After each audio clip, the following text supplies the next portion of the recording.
Ka jingyelang kenhun menteri ke sorkar MDA2 ke belasong haka khat riu terik rempang arjar pun riu kala menjur ya ka Kaiphod na ka expert committee on reservation policy on Wanrah haka sngi balai ka Dorbar Mang Tyngka jong ka ying Dorbar thawain ka jala badang yai menta kata haka khat pra terik rempang arjar pesan uba wailat miki shila menteri badekmi yaknat sport bad health ubala pentipai ba ikirai ki ba ka jingyelang kenhun menteri klasim ha kani ka sngi Uloong ba on Wanrah ya katay ka Kaiphod hakasngi balang tangba na kaliang jong uhi la banong shwa ya kata. Consideration of the report of the expert committee on the state reservation policy Meghalaya. So regarding the reservation policy is that just today we have approved that it will be tabled on Wednesday on the floor of the house. So it will be tabled and so until before that I cannot say anything.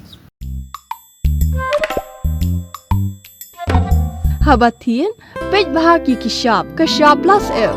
Ka plus F? Hakabam bangibam, dunaki eki batay kamet. Namar kata, habatiru atau kau kamlu ka umpnyang kadut, pej ya kashap plus F haka jingsom.